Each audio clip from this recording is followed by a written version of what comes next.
flex. Flex, the livest one in the section. Fit the runner, boy, you nigga, no question. You would run a motherfucker hot stepping. Hey, you never had a big enough weapon. Motherfucker never learned your lesson. I'm a 88 pack nigga. I'm a 88 pack nigga. I mean, day walker, drink blood, trains out, full moon, motherfucker change like a hoe. I'm just a nigga from the hood trying to stack a little cheddar for the money. Hey, yo, fuck the Super Bowl, y'all. You know what I mean? So that's the type of channel. Real shit. Drew Titan, Bronx on Tank, deck. Shout out to the mighty LDBC. So that's what he meant. To y'all in the building, man. Salute to y'all. Tank don't fight his contemporary. Anybody who don't fight their contemporaries. We got Viral V Best with Jocelyn. Salute to you. Benching 205 in the Strong House, man. Salute to you, good queen. Thank you for your support. I appreciate y'all. Mac of the South Columbia. Stormy in here with everything. Bernard Gilbert, the Rolly, Jeff Spark, Miss Vanhouter, I see you in the chat. Let's not play with this thing. You already know what it is. We told you this was coming. We got the young guns up here. We not playing. If you guys want to clown around, making millions of dollars, I'm not giving you my money. We got some quality things coming through the rankings. I'd rather support the young guns doing things. Didn't we do this with Devin? Before y'all even knew who Devin was, we did things like this. All we want to see is the work. And so far, we're looking at the work. Ladies and gentlemen, boys and girls, children of all ages, introducing Damazion Vanhouter.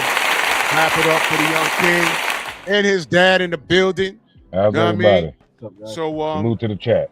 Yes, sir. I want you to introduce yourselves and let everyone know who y'all are, and let's get it on. Damazion Vanhouter, professional boxer. That's my pops. Cheeks Vanhouter. You can call him Mr. Vanhouter or Cheeks, either one. And I'm a window cleaner. I'm not a boxer. Professional though. we all working. I drive a bus. Yes, sir. That's what I'm talking about. We all working, man. So I want you to tell everyone about y'all, how y'all got into the sport of boxing. When did you know that Damazion had this talent? And we'll just build from there. All right, so it started. He was playing football. He's kind of selfish when it comes to winning and losing. He didn't like losing when it wasn't his fault. So I watched a lot of MMA boxing back in the day with the wife because she's a senpai in karate. So definitely a combat family. She a black belt. So we was watching Ultimate Fighter, and he was like, "Dad, I want to do that." I was like, "Oh shit, hell yeah, we can do that." You know what I mean? That's no problem. So I took him to the gym, mixed martial arts gym, and it was like $450. I was like, "Nah, we can't do that, sir." So we drove around. I knew a couple of folks, and my man was like, "Yo, bring him to the boxing gym." Took him to the boxing gym. It was like $30 a month. We can do that. You know what I mean? That's no problem. You know what I mean? So in the middle of football, we took him to the gym just to stay in shape. You know what I mean? For a football season. Right. But the guys I had him with, the two coaches, they was like, "No, yo, he's pretty good." And I'm like, "He's 6." I'm like, "You know what? Whatever." I didn't think nothing of it. You know what I mean? It is what it is. But football season came. There was another coach on the team that was actually a boxer. He was like, "I heard your kid boxes." I'm like, "Oh yeah." He's like, "Bring him to the crib. I can work with him." I was like, "Fuck yeah, I'll bring him to the crib," because I was trying to get him as much work as possible. Yeah. Sorry about the ambulance. That's so good. Okay. So took him over to the crib, and he doing the Mayweather mitts, fast ass mitts, and Mozzie's doing it. I'm like, "Oh shit, this nigga! I didn't know he could do that." You know what I mean? So I was like, I could do it. Yeah, exactly. But I'm like, all right, whatever. So his name is Coach Tone. He's like, "Yo, he's good." I'm like, "Come on now." I'm like, "You like the third person to say that?" He's like, "Nah, he got some skills. He's picking up on shit. He got good foot movement." I'm like, he was like, he's throwing the right hand and left hook like it's nothing. I was like, all right, bet. You know what I mean? So we had a choice to make because football season was over. Do we play football for another season, or do we, take this boxing thing a little serious? So we went boxing. You know what I mean? So he got us to a gym because he was like, just a personal coach. So we had to get to a gym where other kids are at. So we got him to another gym where the kids are at. We just took off from right there. He was in the gym with actually this guy named Kazir Goldstein, Shamar Canal, that's his last name. He's on Devin Haney's promotions, I think. And a couple other kids that's still boxing right now that he started with back when he was 7 and 8. And his first fight was against Shamar Canal, but Shamar had like 10 fights. Mozzie didn't have none. But we was new to the game, you know what I mean? We ain't know shit. So we drove 3 hours from Albany to Syracuse for his first fight. We got there at 7. He weighed in, and they was like, he can't fight. And I'm like, nah, hell no. I'm like, I spent gas. I'm like, I'm tired. No, we fighting some fucking body today. You know what I mean? So they was like, nah, he don't have no experience. He don't have no fights. The only kid he can fight has 10 fights, and he a national champion. I'm like, well, if they the same weight, that's all that really matters. They kids. I'm like, shit. Like I said, I was ignorant. I'm like, they kids. What can he do to him at 8 years old that's gonna affect him that much? They was like, all right, if you don't mind. I'm like, hell, I don't mind. But they made them the last bout of the night, and the last bout was 12 o'clock at night. So he got there. We got there at 7. Weighed in and everything. Around 10 o'clock, his coach started warming him up because we didn't know when he was gonna fight. So his coach warmed him up from like 10 in the morning to like 5, 6 in the afternoon, just hitting mitts, moving around. And we didn't know that we wasn't fighting until 12, they told us. Last bout. So he got to the last bout. He did his thing. He was tired of shit. He lost. But when he lost, I'm like, he didn't look that bad against somebody who got 10 fights. You know what I mean? So I'm like, shit, he might got something here. So after that, that's when we just took off. We just stuck with it, got the different gyms, got the work that we needed, and we had another fight in New York. He won that one, and then we relocated to Florida. And then when we got to Florida, that's when everything really popped off. Also, without dropping any names, somebody caught the eye of y'all, and the same thing that they were telling you when he was smaller had to been the same thing they were telling you when they decided to do business with you. Like this kid got something. Yes, sir. The same exact things they were saying. His management, when we met them, you know what I mean? When that interaction first happened, when we first had to go for an interview for him, he had to spar a couple people. So after his sparring session, we talked to him. They was like, yo, he got an eye, he got foot movement, he got speed. He basically got it all. He was like, he got the total package. He had no power at the time. But listen, I'm gonna show everybody something real quick. The fight we was actually just talking about. He's fighting a guy named I'm sorry, I don't mean to laugh. He's fighting a guy named Kobe Madison from Baltimore. Now listen, y'all. I didn't make this up. I just grabbed any fight that y'all can just get an eye on what I call the big dog. And he's fighting this guy. Just watch. First exchange.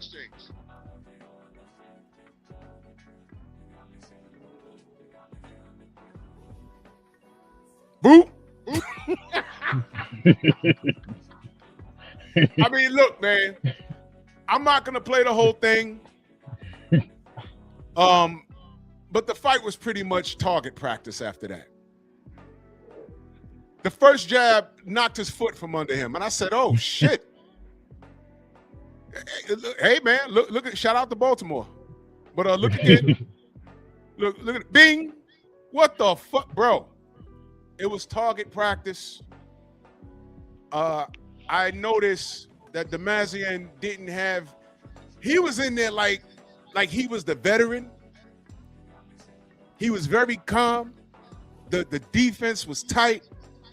And well, let me ask Damazion, how did you feel? If you remember, if you can recall, because I don't know exactly when this was.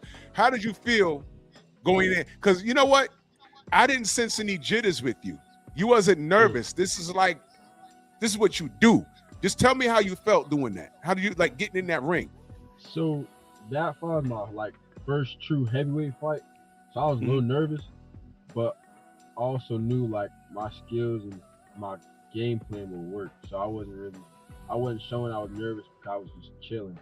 And after I hit him with the jab, I didn't know I rocked him until I landed it fully and looked away. That's why I knew it was I was like, oh snap, he's stumbling.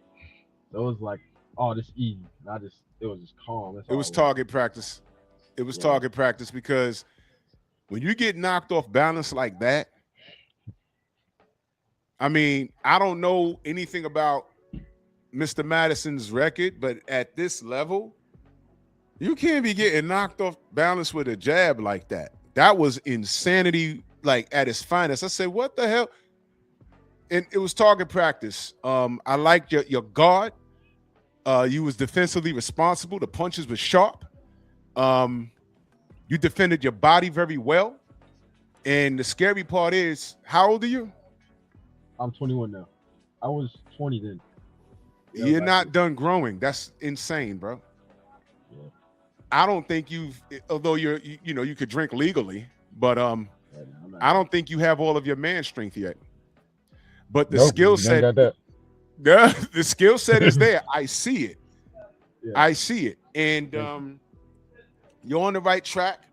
Again, without dropping any names, I don't want to know all of that. Y'all are now working on Zuffa. Yes, sir. Bro, you guys couldn't have picked a better time to get involved, because you know what's happening right now? The old way of business is grinding to a halt. In the old way of business, I don't think there would have been a window for you guys. It wasn't. We missed the window. We already seen it. Like Right. I said, we've been around checking out everything. You know what I mean? And every time he was getting to a point to where we was like, okay, let's push it, something else happened. Like PBC, we seen them crumbling. MTX Global, when they first started, and that whole Daniel Canahan thing, we was looking at them. Oh boy! But it was like tomorrow. Like, I'm cooking. Yeah, that whole thing went left a little bit. You know what I mean? So then everybody else, it was like there's no networks, and he was always just looking for networks. You know what I mean? That's one thing. His manager wanted to make sure everybody could see him. So they just took it back, back step until somebody came around who had the TV time, basically. And that was Zuffa. Man, it's timing. Because right now, Zuffa, it's in its infancy. But at this point, it's exponential in growth. So y'all are in at the right time. I think y'all are in at the right time. And, mess around, D going to be the flagship if he keeps doing that work, man. Stormy, I know you want to get in here and give you your 10 cents, man. Come on in. I know he's on mute. You're on mute, Stormy.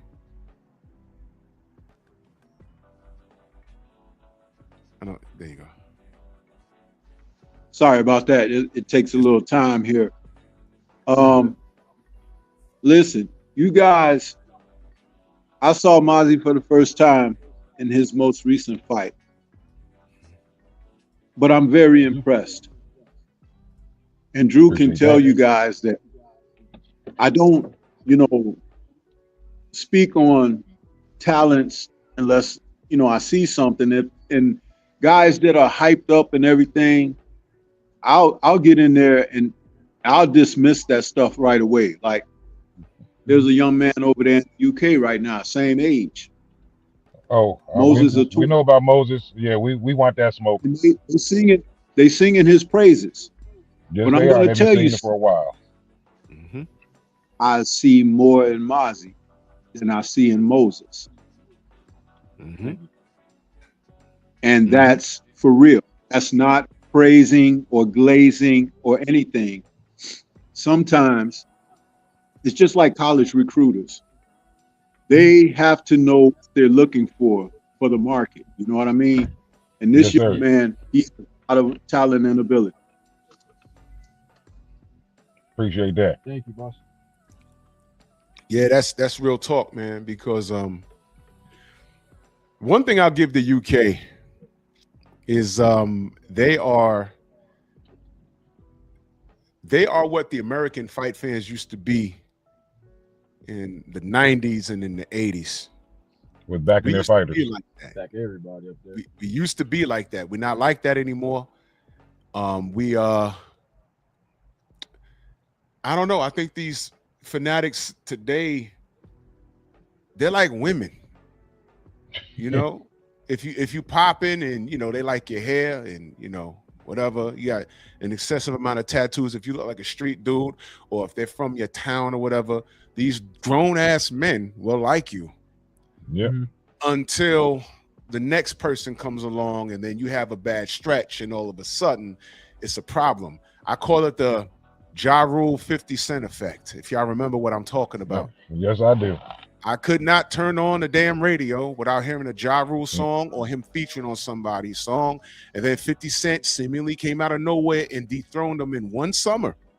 One summer. And pretty much killed him. And the same chicks that were head over heels for Ja Rule were now 50 Cent maniacs. That's how I look at these fans. It's like, yo, what is wrong with y'all? You know, and one thing I'll give the UK is that, you know, Frank Warren at Queensberry, he got the heavyweights on lock over there. He has all the smoke over there. But outside of like basic level competition, there aren't any world beaters over there. It's just like, okay, I'd like to see them match up. But there isn't one person that I could say that stands out from the rest. You got to understand, Usyk is on his way out. Yeah. And, you know, God knows who else. The big dogs are really on their way out. So now we're making room for that next person. They're not even looking at America. Nope. They're not. Yeah. And we need one. We need one. And like Stormy said, like you had just fought the other week. You just fought. And Stormy said, this kid, Damazion, I said, bro, his parents be in the chat. Yes, he said, you say what? I said, yes, that's their parents in the chat. That's his parents. I said, man, we're going to get him on the show in about a week. He said, man, this kid is good. And Stormy has an eye for this stuff. And respectfully to Moses Atuma, they're looking for their next AJ because, believe it or not, AJ is on his way out. Yeah, but the reality is AJ never was that guy. Facts. AJ never was that guy. He never was. That's why he ducked Wilder the whole time. He did. And they are more preoccupied with making stars than cultivating talent. Right. See, that's the difference. You see, you can be a guy that garnishes fanfare and everything, but you still got to go to school. Mm-hmm. You still got to go to class. You got to study for your exams and everything. Yeah, it's nice to be popular, but it's even better to be the best at what you do. Yeah. Facts. And see, nowadays they have it misconstrued because of social media. Popularity doesn't translate into a person being able to set forth on the path of legacy, where he'll be a memorable presence in this sport, because boxing is an individual sport. It's not a team sport. See, you can be a slacker on the team and not giving you 100% effort and everything, and there are other guys who can pick up the slack and compensate for you. And when they win, everybody wins. But see, as a fighter, you're the one individual. And when AJ was out there doing what he was doing, they were so busy trying to make him a star. They saw opportunity to get title belts. They snared that, but his growth stopped as soon as he got those title belts. Right. They should have brought better coaches in to work with him and cultivate what was raw talent there under the surface. They opted to go for superstardom instead. And that's why his career has been off track like it has been. And like you guys are saying about the promoters, Eddie don't mind that his career's off track. Eddie was getting that money from Joshua just by the look because they made him a star. You know what I mean? Yeah, they was mad that he lost, but overall they were still making money off of him.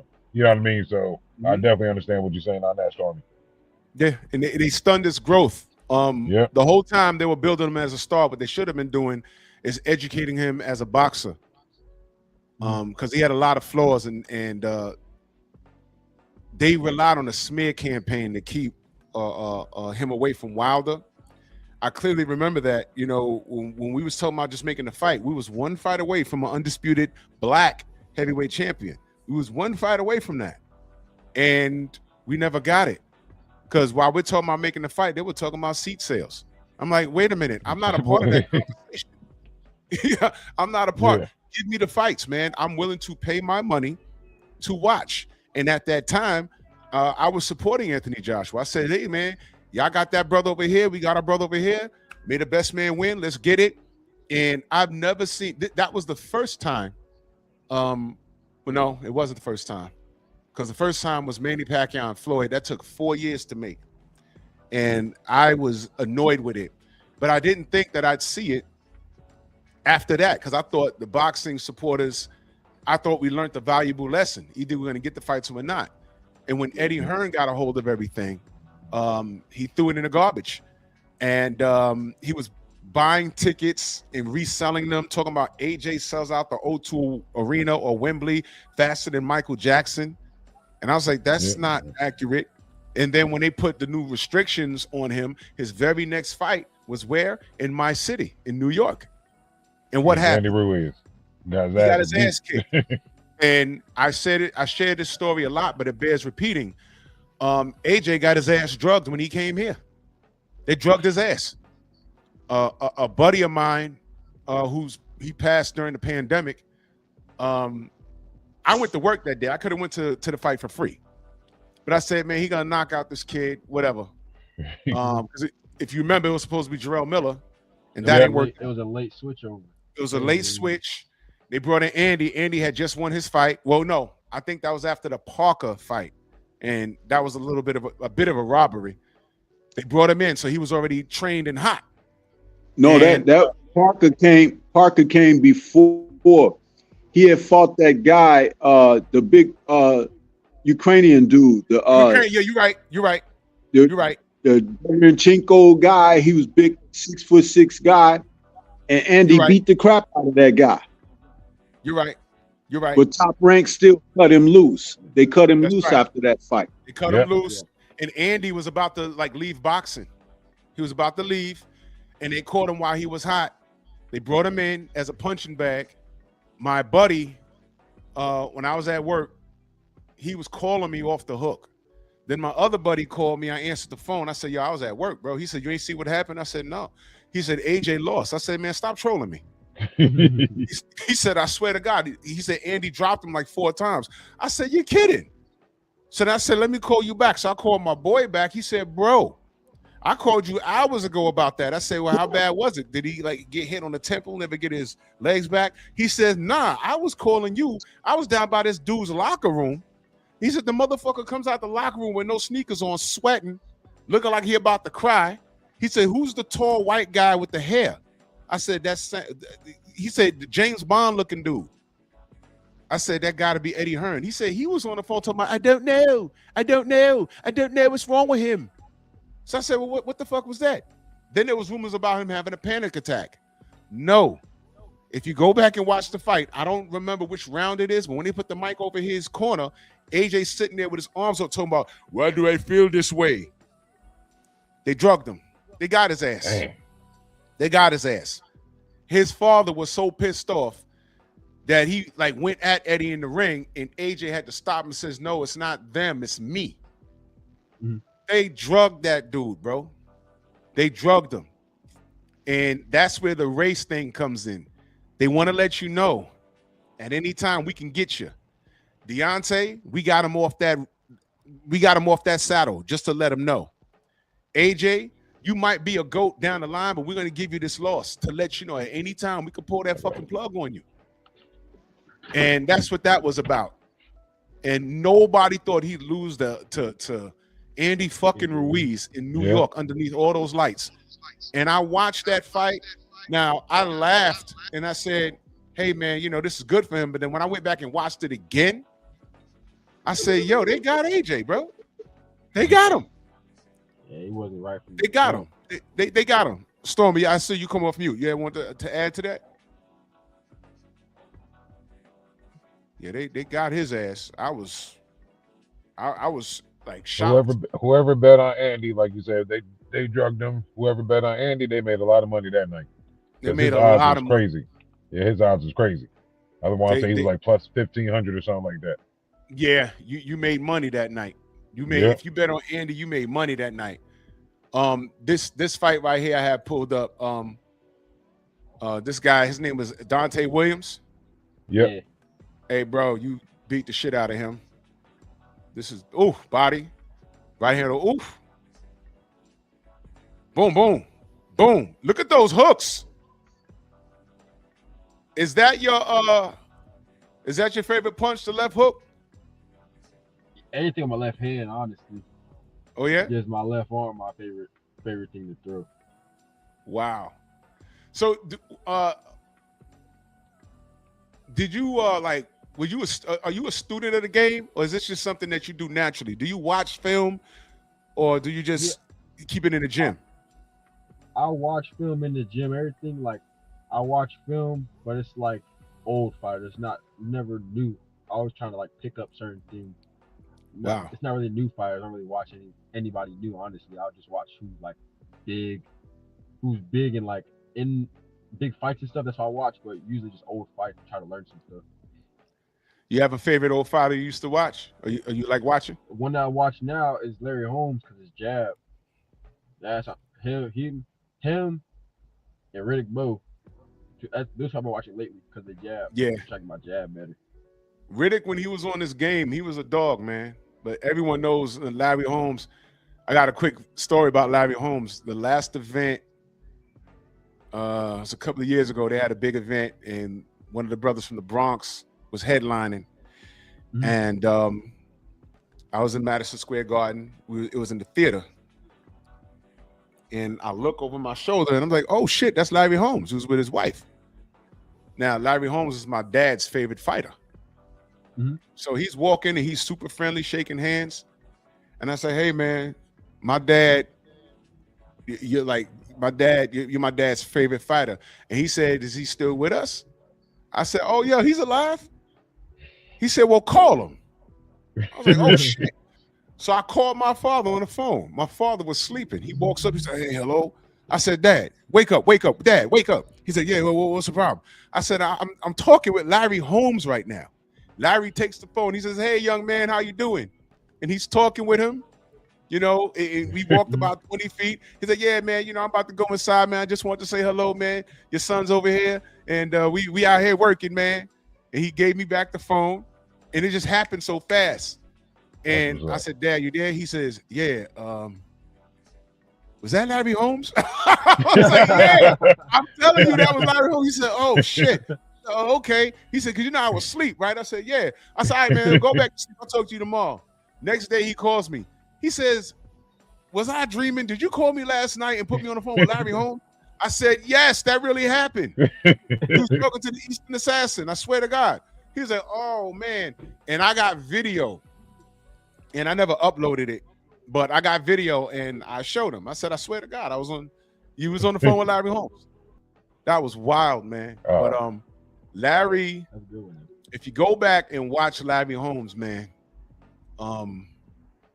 if you was able to get past that jab, that wasn't the end of the story, because then Larry would fight you. Mm-hmm. Larry would fight you. And I always maintain, by the time Mike Tyson got to him, Larry Holmes was about 5 years out of his prime. Because had Mike Tyson fought the Larry Holmes that fought Ernie Shavers, I don't think Mike would have made it. Hell no. I don't think he'd have made it. How the Shavers that fight. That was a great fight. Brother, I don't know how the hell Larry got up from, because Ernie Shavers was knocking people into the future when he caught you clean. Conscious. I don't know how that man got up off the floor. That was wild. I said, what is he? I watched that. I saw it, but then when I got older, I watched it again, and I'm like, how did Larry get up? How the hell did he get up? That was all heart. And you talk to some of these fighters, they'll tell you, when I got knocked down, I don't remember what I did after that. You know, we had William Joppy on here years ago. Mm-hmm. And he said after Felix Trinidad knocked him down the first time, he doesn't remember shit else after that. I said, what are you talking about? You got up and fought back. He says, I know, but I don't remember shit else after that. I was like, William, hold on. I mean, you got stopped, but that was like a few rounds later. You got up. He says, I know, but I don't remember shit after getting up. I had to go back and watch the film. That was all hard. He didn't remember anything. He don't remember anything. Wild stuff, man. We have Freddie Pendleton, who I talked to. You ever saw when he fought Felix Trinidad? No, I haven't seen that one. No, sir. I talk about how dirty this sport is, right? Mm-hmm. Let me pull it up on YouTube. I'm gonna show you something, and you tell me what you see. Watch this. Pendleton versus Trinidad. I'm gonna find the cleanest version, because I remember watching this when it happened, when the actual fight happened, and you couldn't tell me that Freddie. You couldn't tell me that Freddie ain't throw this fight. And I always said back in the 90s, I said, man, if I ever talk to this guy, I'm going to ask him how much they paid you to do this. Now look at this. That's Freddie in the dark blue. That's Felix on the left side. Now tell me what happens.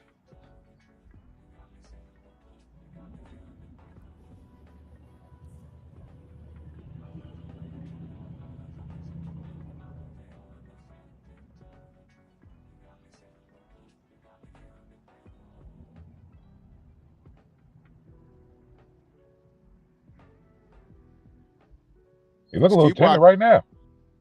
Keep watching.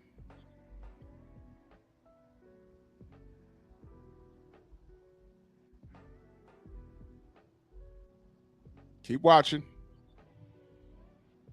I'm watching it like, okay.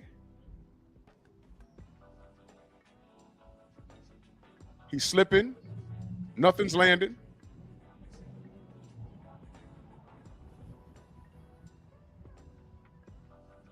He can't touch Freddie.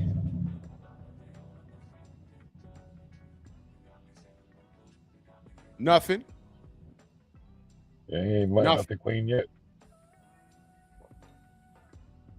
Now, what the fuck just happened, bro? What was that right there? Mhm. Who did he look at when he walked over? He took in the wrong air when he was breathing. Now, I'm watching this. It was 90. I want to say 94, 95, maybe when this happened. And I'm looking at this like, what the hell? I said, this brother just threw the fight, man. Get Freddie Pendleton out of here. And he's a Hall of Fame fighter. Yeah, that was weird. Like I said, the look over. Yeah. Years later, I asked him, Freddie, what the fuck was that, bro? He said, oh, you don't know? I said, no, I don't know. I'm asking you. He says, my fucking trainer poisoned me in between those rounds. Damn. Yep. He said, I was making Tito miss. I'm winning rounds. And if you go back and watch this fight, he was winning. Mm-hmm. And nobody's supposed to mess with your nose unless you're bleeding. Yeah. He goes to sit down. His trainer puts something up his nose and he slaps it away like, what the fuck you doing? He says, no, you had some blood. He said, there was nothing wrong with me. Right? He didn't get hit. The next round, he started feeling dizzy. He winced. Tito hits him with a body shot, and this is the result, and he don't beat the count. That's what happened. Oh, so damn then I said, well, Freddie, are you sure your trainer, did something to you? He said, the motherfucker bought a house cash. And I know we wasn't paying him that much. How the fuck he buy the house? And the cash. Yeah. Damn, it's a dirty ass business. Yeah. Yep. And they did that to him. And when I went back and found the fight in its entirety, it's on YouTube. You got to look for it. The rounds in between, you know what they were doing? They went backstage to talk to another fighter because this wasn't the main event. They went and talked to another fighter that was headlining. The round that this happened in, and I said, it's funny how the cameras turned away to talk to some guy in the locker room when this shit was done. Yeah, so they don't show it in the corner like they normally do. That's crazy. That's right. This is a scumbag business. And I watched this, and I said, Freddie, that is unfortunate because I watched this happen. And I really thought you just laid down for this kid, man. He's fucked up in the face because he put some shit up his nose. He was in the fight, and I promise you, Tito never touched him clean the whole fight. Tito never touched him clean, and nobody remembers this, but I remembered it because when my brother Trick Nolte got a hold of him, I said, man, Freddie, I said, I remember him throwing that fight with Felix Trinidad. I said, I'm going to ask him about that. And I found it on YouTube. He says, go to the knockout and tell me what you see. And I was like, wait a minute. Yeah, I said, I thought you threw the fight. He said, nah, my trainer put some shit up my nose. And as the round went on, I saw 3 Felix in there. I was like, what the fuck did he put? He said, I don't know. But he put some shit up my nose. And I said, my nose, he was like, my nose wasn't bleeding or anything. He said, these guys did that to me. So when you reach a certain level and you're not with the in crowd, things like that is going to happen to you. Things like that's going to happen to you. And all I could do is say, Floyd Mayweather is suing Showtime for $340 million, which means all of that money flaunting he was doing, it was all bullshit. It was all bullshit, because if you're walking around and your back end money is on the upside of $340 million, that's weird. That is so weird. I mean, look, if my job shortchanged me 50 cents, I'm at the crew like, yo, hold on. Yep. That's not what this is. We ain't doing this. Yeah. You understand? $340 million. And then you see what Adrian Broner said. He did an interview where it's like, all right, we know we owe you X amount of dollars, but every week we're going to give you $2,500 until everything's easing out.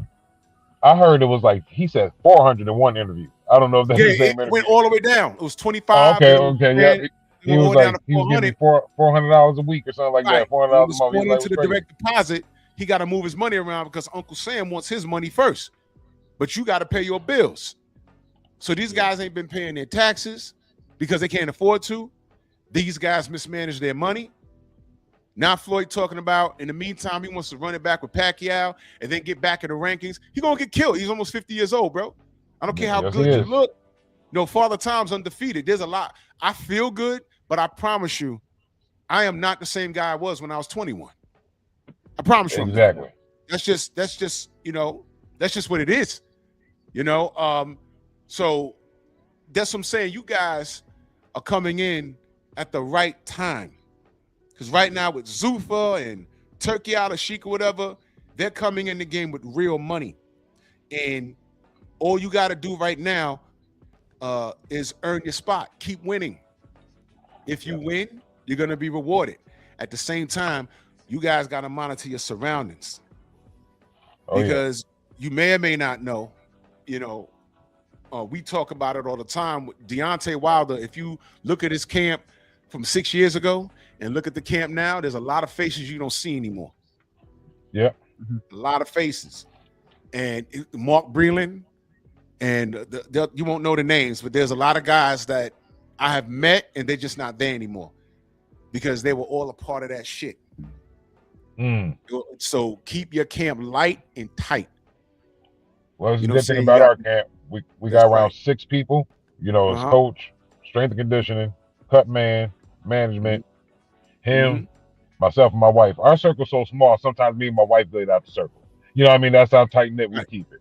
You know what I mean? Just to make sure everything runs smooth. But yeah, we've been with the same people for the last 5, almost 6 years. Good. That's a good look. That's a good look. For almost 5 years. But yeah, we got one when he was 16.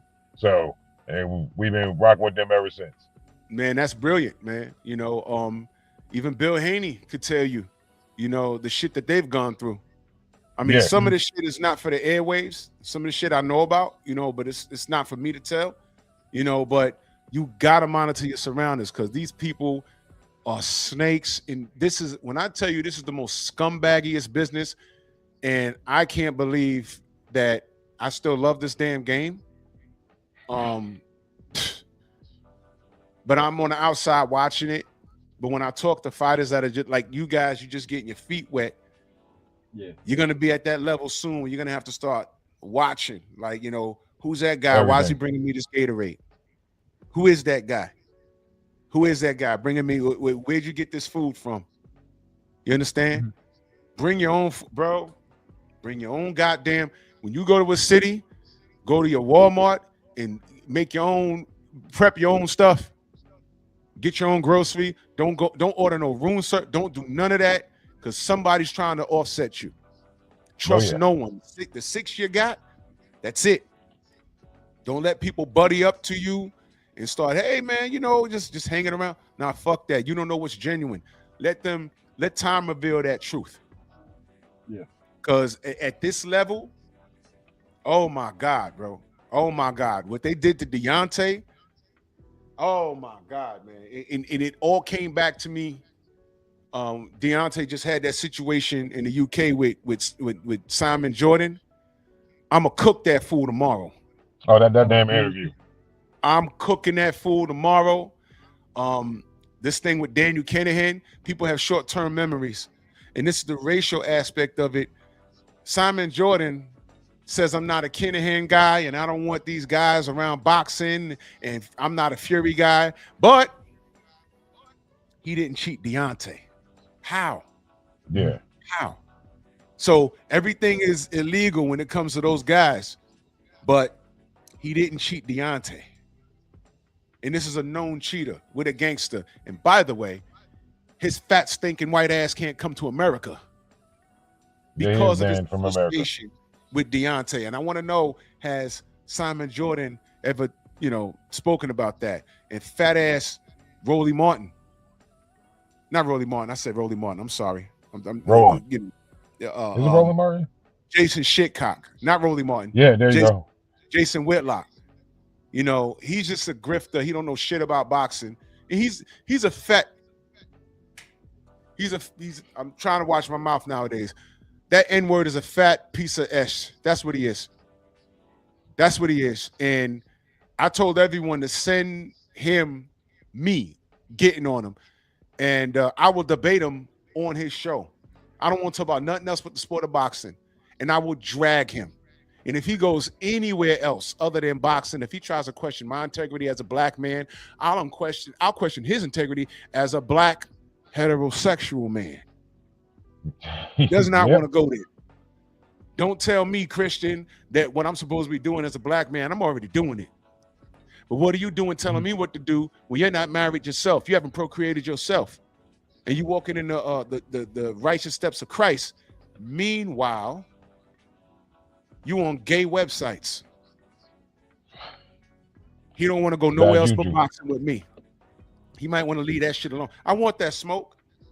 But see, these are the things, Damazion, these are the things you're going to be up against. Once you start catching wind, there's going to be people from rival cities taking it somewhere where it don't need to go. They're going to have favorite fighters. They're going to root against you. And it's going to be people that look just like you. And I'm telling you, do not play into it. You could be proud. You could be proud, whatever the ethnicity is, you can be proud. But you know what I've learned? Sometimes you ain't got to put your people on your back. Because not everybody needs to be there.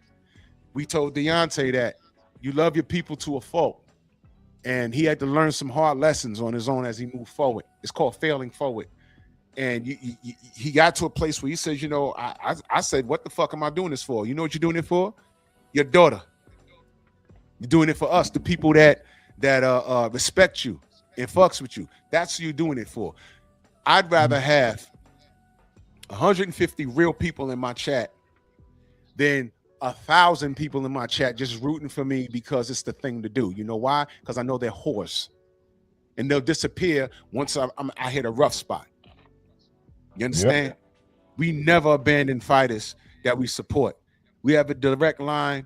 Black Fight Fan got a direct line to Errol Spence. Bill could pop up on me right now.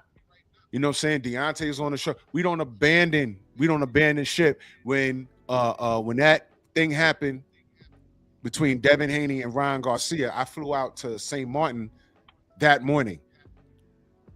The phone calls that I got from people that I thought were cool It was disgusting. I mean, it's 5 a.m. I'm trying to catch a flight with the family, and I'm looking at my text, and I'm like, what in the name of turncoat is this shit?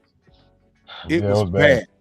It was bad. And I'm like, whoa, these guys that had my phone number, not my DMs or nothing. These are people that had my phone number, and they were trolling and texting. I'm like, yo, and I just asked, what's this about? Then you find out they're Tank guys. I said, well, Tank ducked Devin. And although you want that to be Tank so bad, that was Ryan that did that. That wasn't Tank, because Tank ducked Devin. What? I said, by the way, the sun's barely up. Why are you texting me at 5 a.m? What is wrong with you? What is wrong with you? So I cussed out everybody that did that, blocked them. I made a video with their names in it. I dragged them. I fly to St. Martin. I land. I get a phone call. Yo, Drew, don't say nothing, because we just trying to find out. I'm like, what, man? Yo, Ryan cheating. What was he on? Because I knew he was overweight. What was he on? Nandrolone and Ostarine.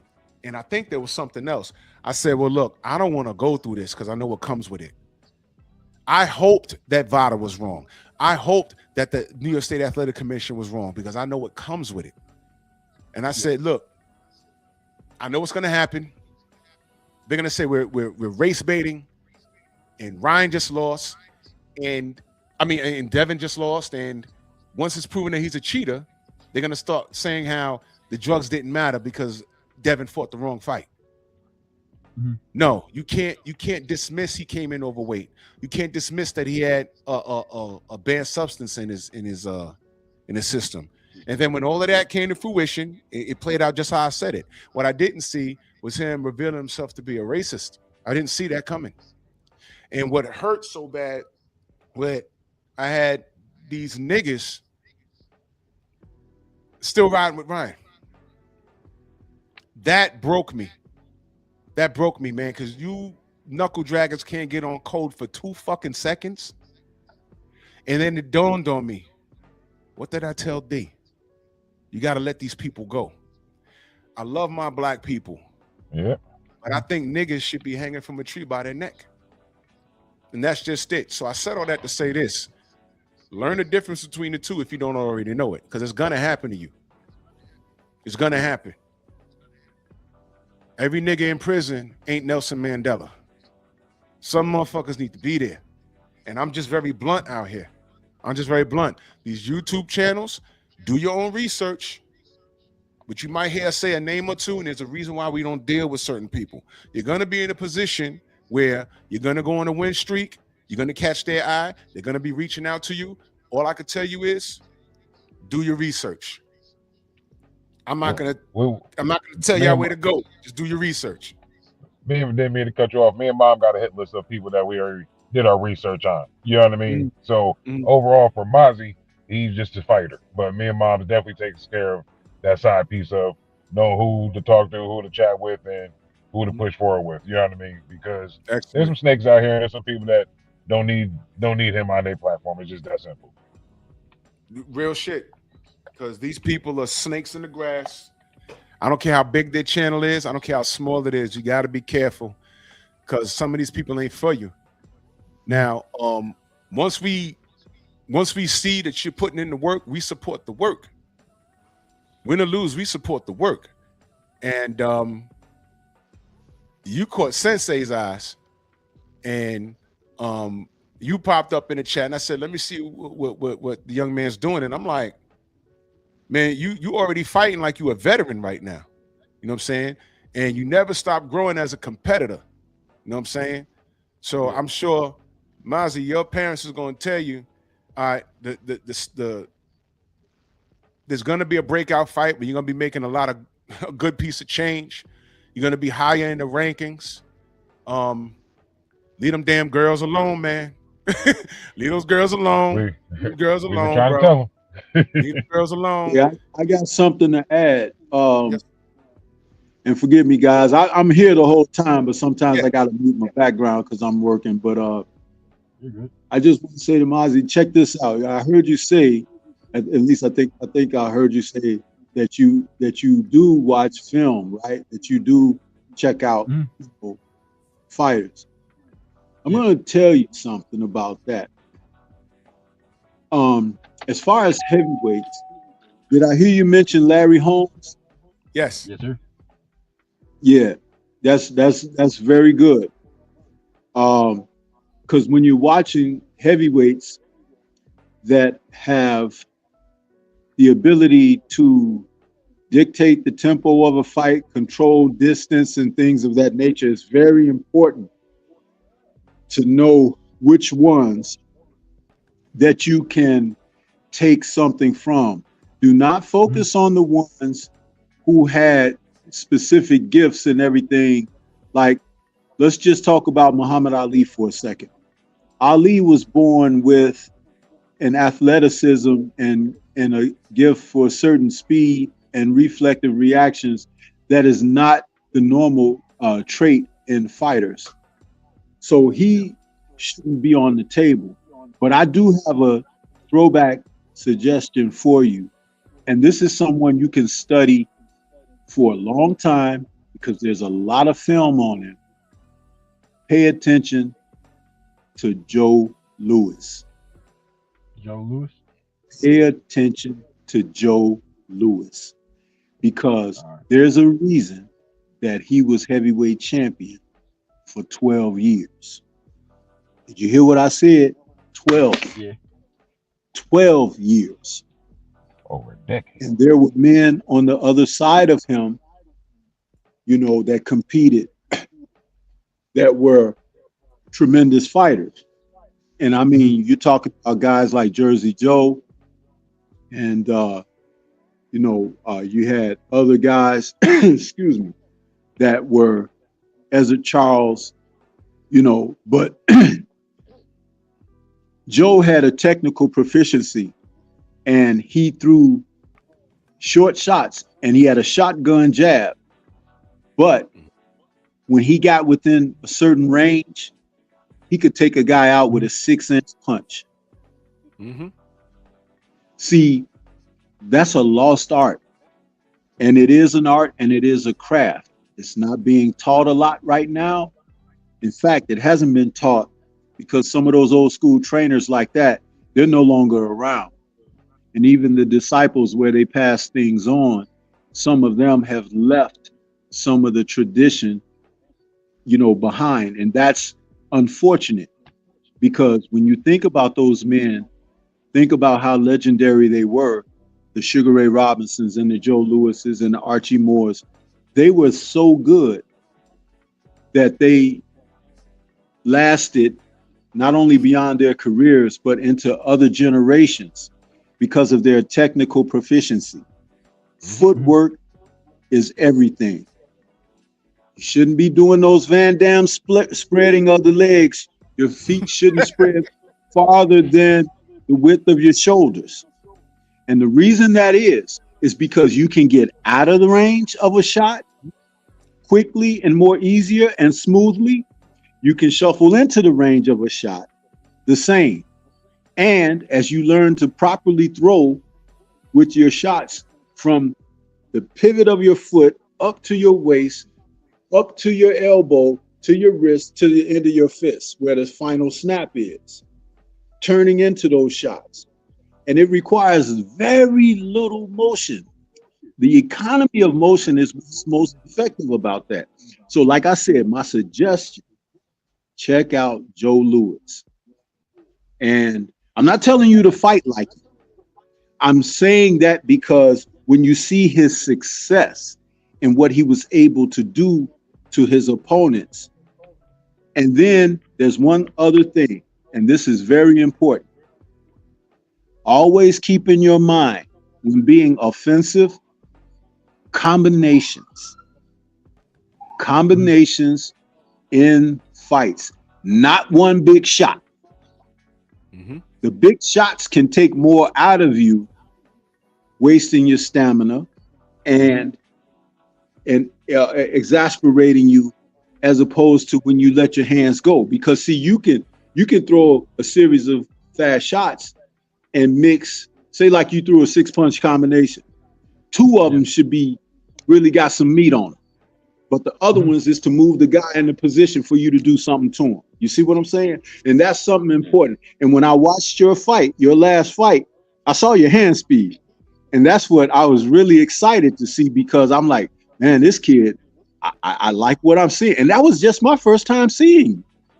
And I'm like, look at him. He like Drew said earlier in this show, he said, you fight like a guy that has much more years under your belt than you do. Mm-hmm. Yeah. Don't lose that. Don't lose that. I got you. But that's what I wanted to share, man. And you know, but keeping, you know, and also study guys that you may even face one day. Mm. It's nothing wrong with that. All you doing is going to school. You know what I'm saying? That's right. I got You'll find a lot. You'll find a lot if you're looking at the guys that they putting on the pedestal. You're looking at it's homework at this point. By the time you get to them, you know them better than they know themselves, because they're all creatures of habit at this point. Especially at that level, they feel, okay, I'm winning. I ain't got to change anything. So by the time you get the Moses Atuma, let me tell you what's going to happen. What can happen? I'm not no psychic, but if the opportunity comes for you to fight a guy like Moses Atuma, and they start tap dancing, talking about location and money, and it's like, whoa, what's that? This should be a gimme fight. You want to beat the American, right? What are you really up to right now? They're ducking and dodging.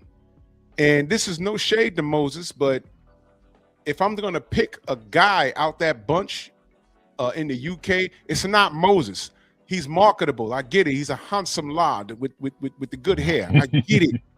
I get it. He's not the guy. You know who the guy is over there? Fabio Wortley's the guy. Worley, yeah.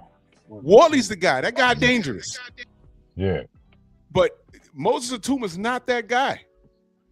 Well, here's what I'm going to say. He's not trash. But I'm picking Fabio over everybody over there. That's what I'm saying. That's a fact. Yeah. But they want that neck. They need that marketing. AJ was the perfect specimen for them. He came in there looking like a model, and he could fight a little bit. He had a little bit of heart. He wasn't wholly trash, but when it came to time to him to test his mettle, he didn't do it. Remember I said, all I see is the work. I see what you do and what you don't do. AJ was supposed to make that fight happen with Deontay. Deontay was giving up everything, and they said no. That's my problem with Tank Davis. Bro, you're the A side in all directions. From 126 to 147, you're the A side. There was no excuse for him not to fight. I'm going to put this picture up because I always do it. Look at this. The only person he fought on this list was Lamont Roach, and he fought him to a draw. Yeah. There was no Loma. Opportunities. Yup. There was no Mikey Garcia. There was no Loma. There was no Linares. And I'm not going to say that everybody can beat him. I'm just saying he didn't do it. He didn't even try. Still a fight. Fight against the contemporaries. That's all we ask. That's all I ask, because I'm the goddamn consumer. I'm paying for this. What I'm not going to do, who the fuck was Hector Garcia? Now, here's me. I ain't pay for that fight. No, here's a mind fuck. They'll tell you, hey, man, Devin ain't do anything to earn a Tank fight. He don't sell no numbers. Let me show you something.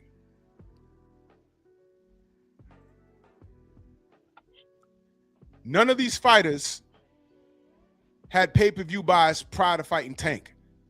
They say, oh, well, Devin, that 200 to 450,000 buys was not enough to get a Tank Davis fight. But all of these guys, they weren't even on pay-per-view prior to fighting him. And I'm going to tell you something else. With the exception of, I think Mario Barrios, they haven't been on pay-per-view headlining since. Yeah. They haven't headlined, because right after Ryan Garcia lost, he fought at the Toyota Center. They had to close off half of the damn arena, and it was on free TV. Devin has been on pay-per-view since then. So, you know, how could I believe? This is why I don't talk to these fanatics, because they don't know what the fuck they're talking about. We're talking boxing here, man. I just want to see the work. I want to see the work. I never hated on Tank. I just said, hey, this kid is the best. I said, well, he got some contemporaries. I want to see him do it. Then all of a sudden, I'm a hater. I'm like, what the? How does that work? Me asking you to do your job. I never asked this kid. I don't know the kid. I never asked him to be a boxer. But since you're doing it and you're getting celebrated, I want to see if the fighting skill matches the celebration. And I haven't seen it. You knocked out a bunch of people you were supposed to, except Lamont Roach, who you brought up from a lower weight class. You fought to a draw, and now you don't want to run it back. I didn't want you to fight him in the first place, but now since you did it, you have unfinished business. You was trying to duck that. So these are the things that drive us crazy over here. You the best, prove it. If you working, I'm gonna talk about you. If you're not working, I'm gonna let you know, yeah, he's doing good, but he got this guy and that guy. He could have fought this guy and that guy, but he fought this guy and got money. You see, Zuffa, they're not doing that. No. There's definitely gonna be one face and one name over there. And now these motherfuckers are talking about a Muhammad Ali act. The people screaming and crying about that, they can't even spell that man's name.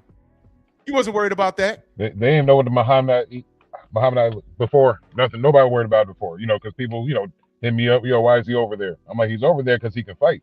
We're not scared to fight anybody. You know what I mean? Everybody was like, well, they're like 50-50 fights. No shit, that's what it's supposed to be. If we can fight, we can fight.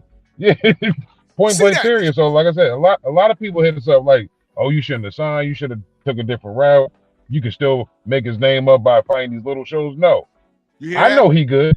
You know what I mean? I know for a fact he fucking good. I seen him. So I don't care who he fight against. I know he ain't gonna get his ass whooped. You know what I mean? But Zuffa was the place to go because they had the fights. Period. They was like, we're gonna make you fight.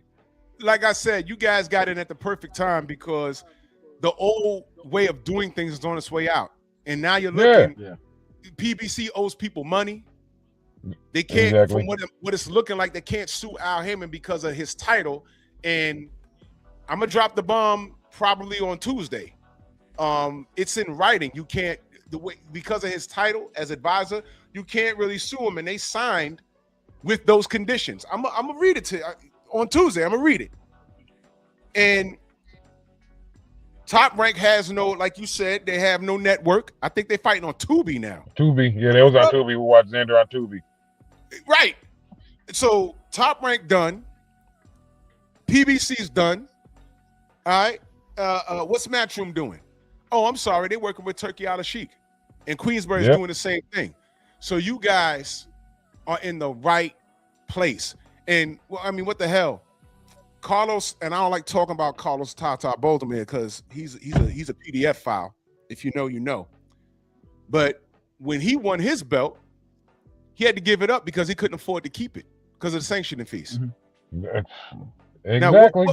Now, what are these sanctioning bodies doing when you got to give up a quarter of your purse or whatever it is? Imagine you just got your first $150,000 payday and you got to give their asses 50 grand. Why? It's no bueno. No bueno. No, you guys, you're in the right place at the right time. Yes, sir. Now, I want to talk to Mazi about training. What is camp like? Camp, I train twice a day, every Monday, Wednesday, and Friday. Boxing, strength conditioning, every morning. From boxing at 8, strength conditioning at 11:30 on those days, and boxing at 8 o'clock every day. What's your diet like? I can take that over because I'm the chef.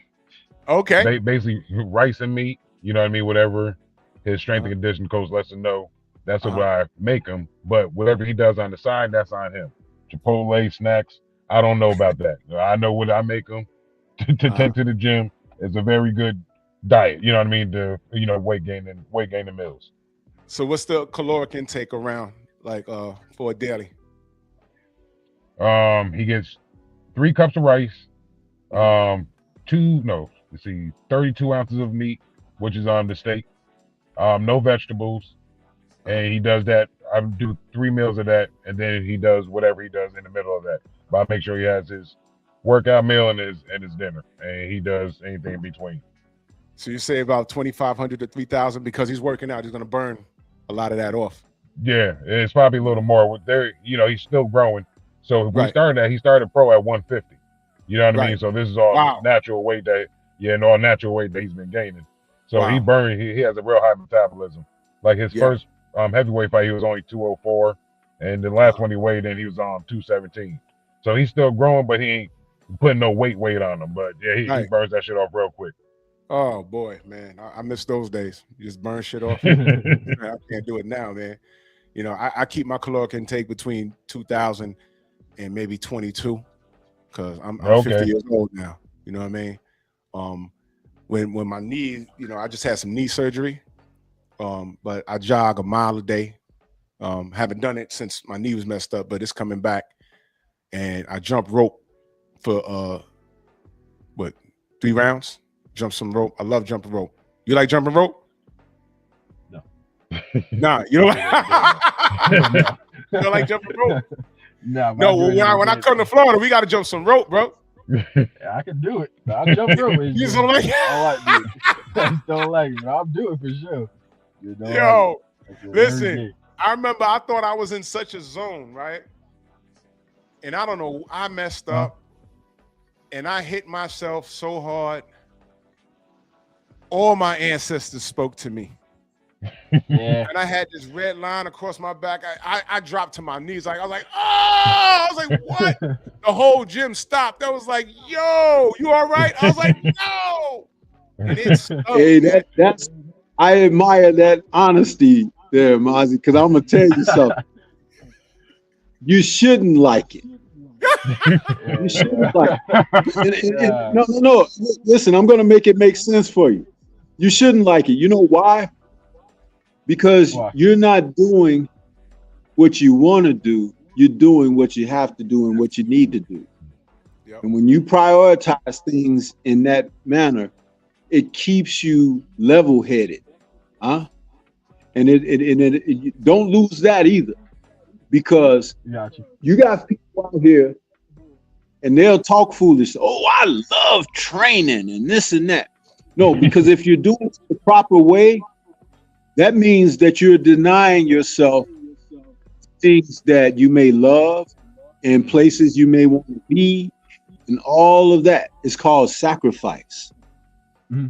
And as long as you have something to sacrifice for, you'll always have a goal and achievement to shoot for. Never lose that. Never. Yes, sir. That's why you refrain from certain things. And that's why boxing is so important mentally. You refrain from certain things. You refrain from eating certain things when you got to make weight. You eat certain things when you don't like it, because it'll benefit you during your training. The thing with refraining from sexual activities, and I ain't trying to get you in trouble. I know you're in there with your dad. When you refrain from certain things, that's a level of discipline. You understand? It's a mental He has that thing. Discipline. He has that discipline, put it that way. we already put that in his head a long time ago too. When camp is on, you know not to do nothing. Period. That's right. That's right. You gotta be there when you get done. It'll be there. It'll be there. When I was younger in high school, man, I was chasing skirts so much, you'd have thought women were gonna disappear the next day. If I don't get this now, she's gonna go away. I'm like, you're gonna see her tomorrow. But when you're 15, 16, oh man. But as you get older, it gets easier. And I'm gonna tell you, young king, you first of all, let me say this: you have both your parents in your life. Yeah, both of them. You're already winning, because in our community, that's weird to have. It's looked at like it's not normal. I didn't come up like that. It's like you don't have both parents in your house. I don't know what's going on with you. You know what I'm saying? Mm-hmm. I love the fact that, mothers are always celebrated, justifiably so. But when I see the father in the mix, that hits me here, because that's not normalized. It's not. And there's going to be people that's not going to like you because of that man sitting next to you right now. Be prepared for that. Do you really see what Devin Haney goes through with Bill, with his dad, how they treat him? Get ready. Because I'm telling you, you're in the heavyweight division, you start flatlining these dudes, and people start, because we're going to talk about you. And they're going to hate us for talking about you. And they're going to hate you for being around us. But all we see is the work. Yep. Get ready for that. Get ready for that. There's going to be people looking to offset what you do because of what you represent. Your mom's in the chat. Your dad's right there talking. You sitting here. You're young. And we're talking about, we see what you're doing. And we're celebrating that now. We're celebrating that right now. And once you start touching those 6-figure paydays and life start looking better for yourself, that's when the devil going to show his face. And he not going to show up looking mean. He going to show up looking like this.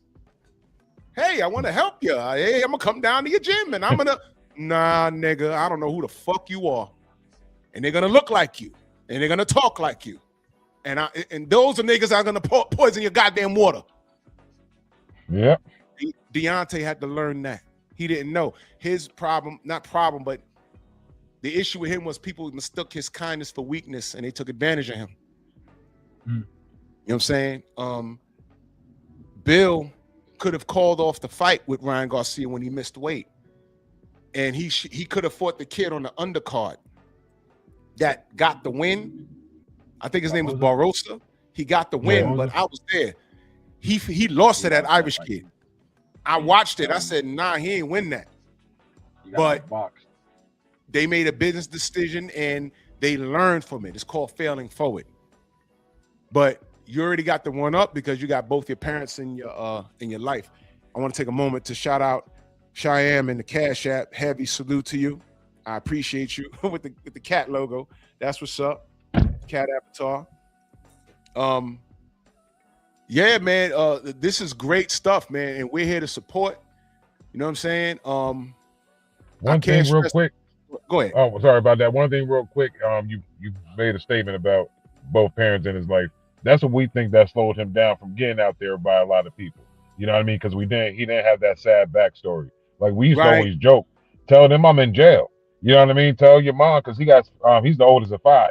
So, like, tell your mom she a single parent, got 4 kids. I mean, you trying to box to get your mom out that predicament, and that would get him where he had to go.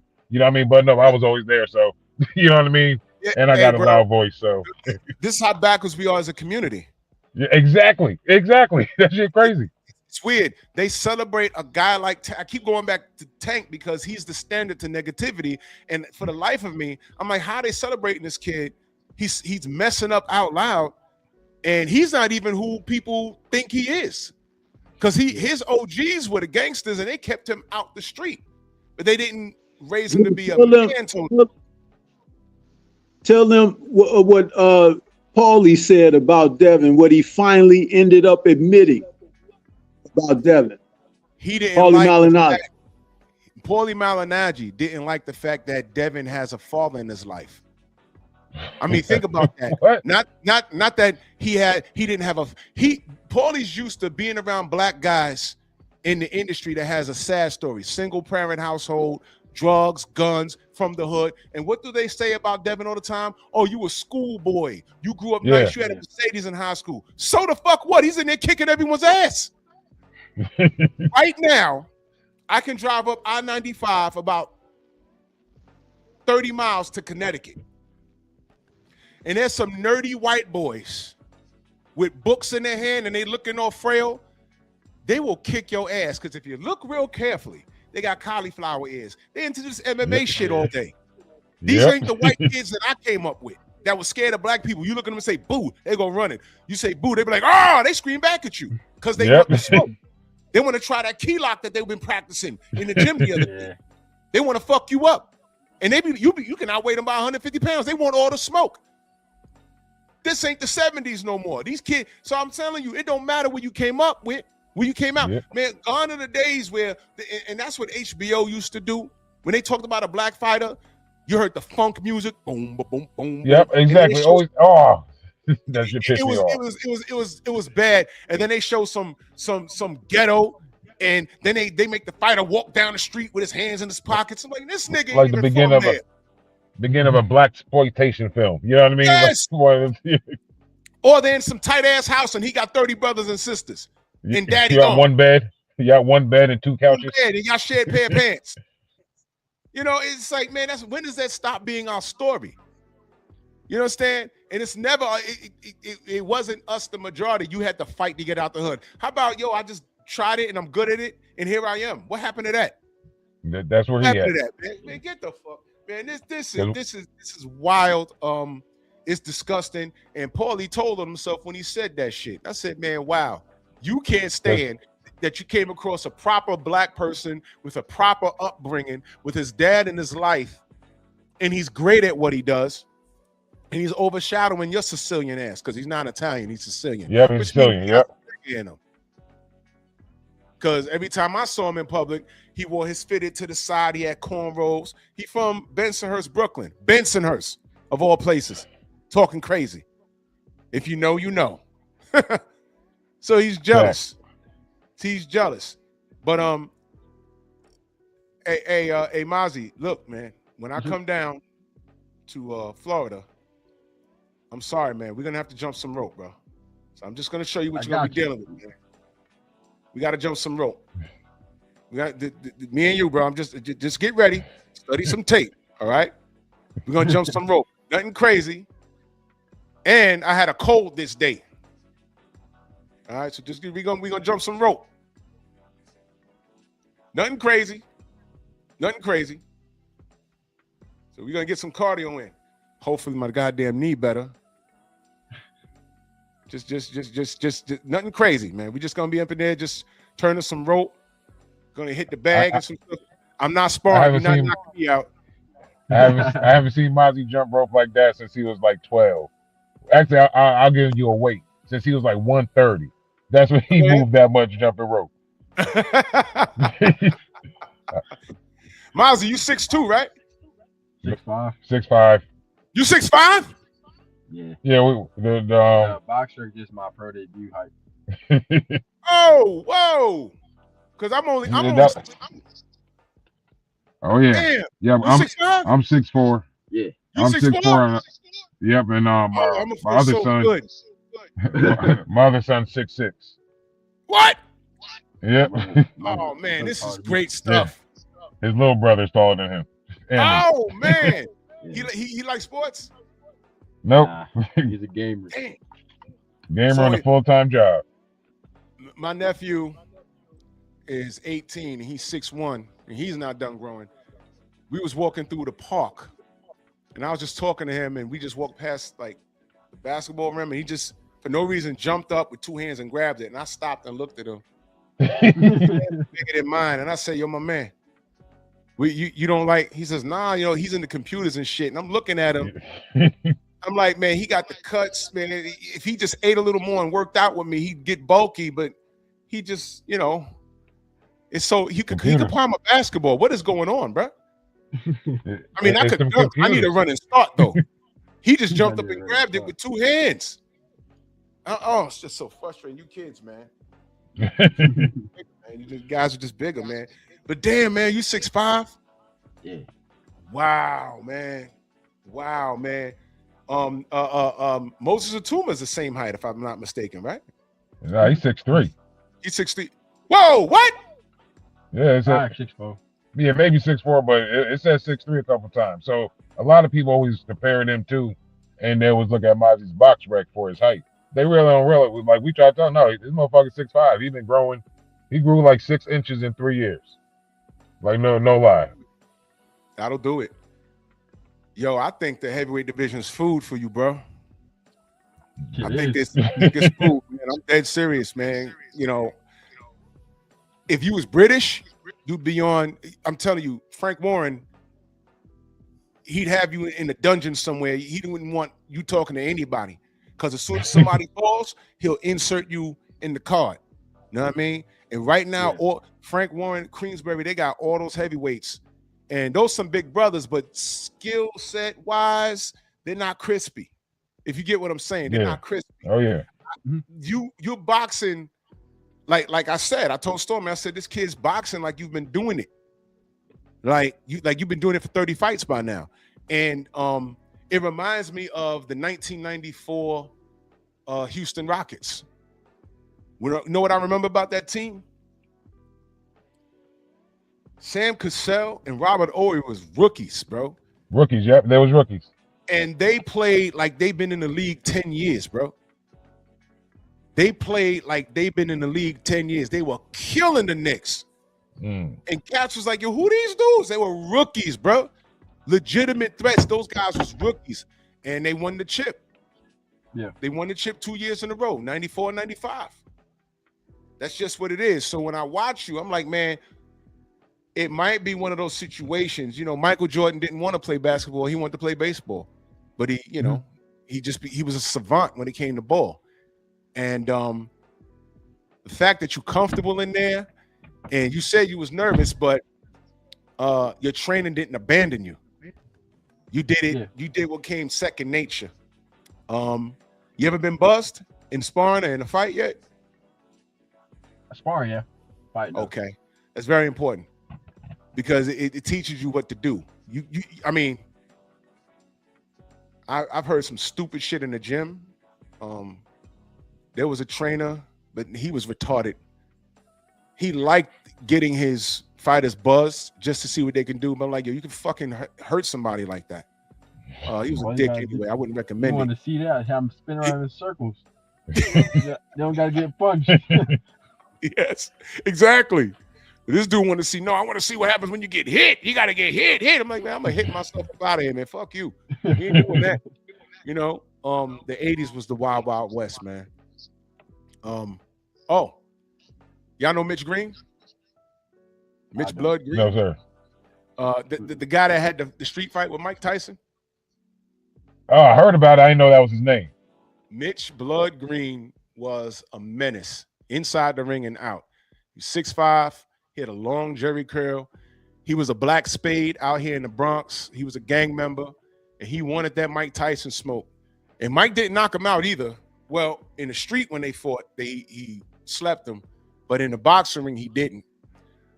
Mitch Green, there was a boxing camp out here in the Bronx at Roberto Clemente State Park, and that was my babysitter. You know, my dad, you know, he was a police lieutenant at the time. He said, all right, go down to the gym, don't make no trouble, just hit the bag while I'm working. So Mitch would come in there, he beat up all the guys, right? And I remember he looks at me. I was barely 10 years old. He said, get in the ring, man. Little man, get in the ring. So I get in the ring. He takes his headgear off with that jerry curl and sweat and slops it on my head. Yeah, that has to be the worst feeling. Oh my God. He put it down and went on my lips, and I was like, ugh. And he says, come at me. And I'm trying to hit him, and he's bouncing around the ring, and people are laughing. He's putting his hand on my head. And but he was good, man. He was real good. He always had a girl with him. Years later, in the late 90s, I'm on a train. I'm on a 4 train. And see this guy sitting there. These 2 white guys get off by Yankee Stadium.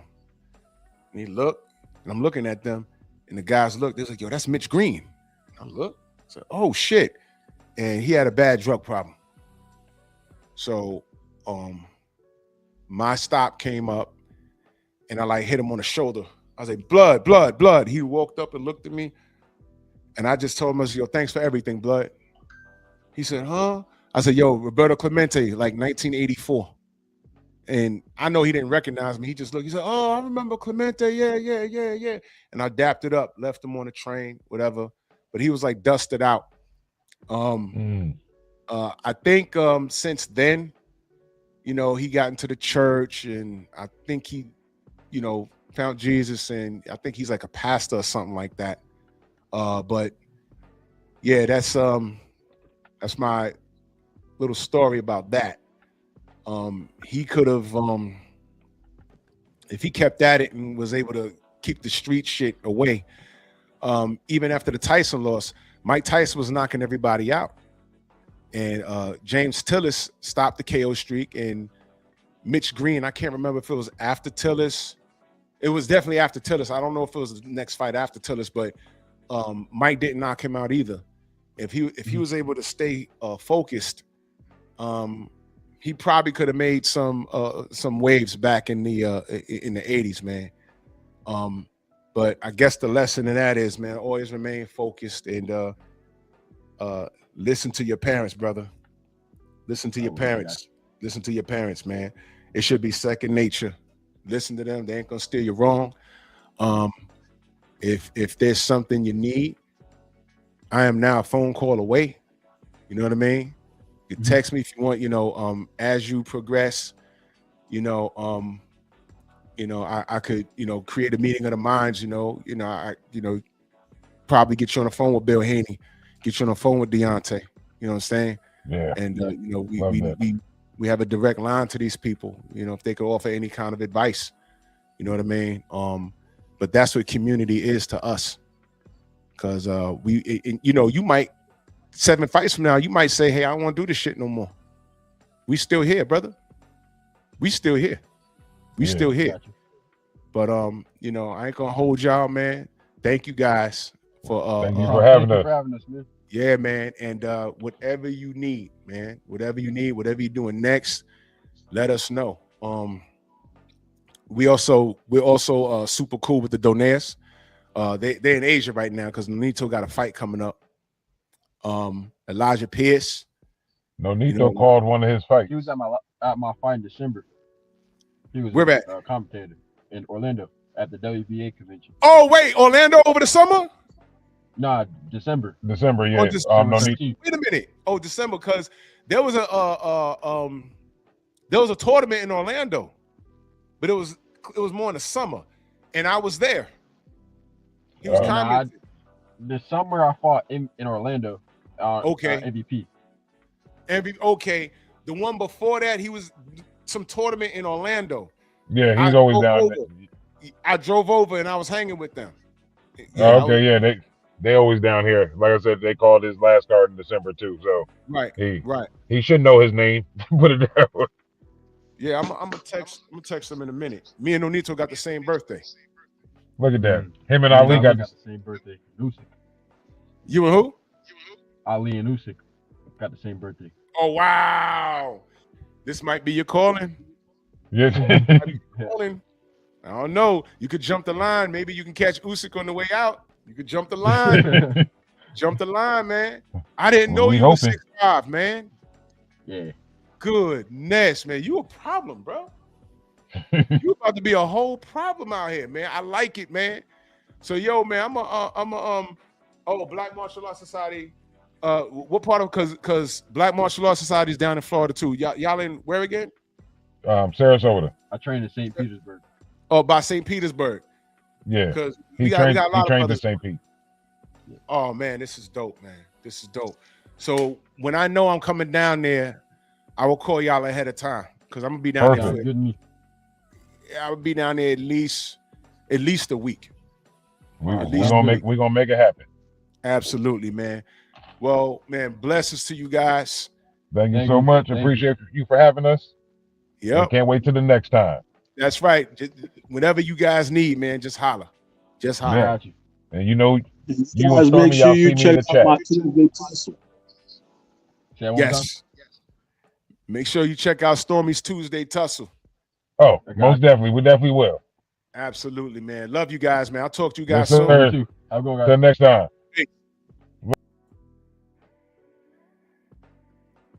Oh man, that's so dope, man. That's so dope. I didn't know the young man was 6'5". Well, I thought he was 6'2". Yeah, he's a big boy. Yeah, man. Yeah, man. So the Atuma fight, it seemed because the camera angles, Atuma looks like a big boy. He is. He's a big boy. But there's something about the camera work with what I call the high production, and then the camera work when you see Damazion fight, because, and that's another thing. Now I'm looking at the guys who's beating up. 2 of those guys look bigger than him. He was beating the shit out of him. Yeah. Oh man, Lord have mercy. And he's 21. He hasn't reached his peak yet, man. Oh, goodness. Listen, man, this young man's about to be a whole problem. I love the fact that he got both his parents in his life, man. They have a small circle. Man, I mean it. Whatever they need, man, I promise you, if I could be of any of assistance, I'm a phone call away because I want their success, man. I want their success, man. He's such a good. Don't he look like he's 12 though? He look like a 12-year-old boy, don't he? Yep. Does he even have facial hair? Man, my nephew, he got a little peach fuzz on his chin now. I said, where'd you get that from? You know, uncle, I'm 18. I'm like, man, shave that shit off, man. You're a little baby. My goodness, man. My goodness, man. This is good stuff, man. But you know, man, whatever we could do, man. The kid is soft spoken, way above average skills, way above, man. He was in there fighting, like you can tell there's a gap in skill set with the guys that he fought. Now, as he progresses, he's gonna get tested. And I have faith that he'll rise to that occasion. So we're here for it, man. We're here for it, man. We're here for it, man. I'm rooting for them. Definitely rooting for them, man. Definitely. Yeah, so Stormy, I'm gonna get out of here. I know you're at work and there's something else I gotta do. But man, this was great, man. This was great. Everyone remember this. When Mozzie's headlining on a pay-per-view or some shit, remember this show. Remember this show. Good job, man. Very good job with them. Yes, sir. I get excited when I see good young fighters. You know, I feel the same way about Abdullah Mason. You know, watching him. You know, same thought and feel for him. I feel that same thing for Shushu. You know, these are young guys that are. Well, Shushu is about 28 now, I think, but still young in the sport. But at the same time, you just want to see the best for these guys, you know? Yes.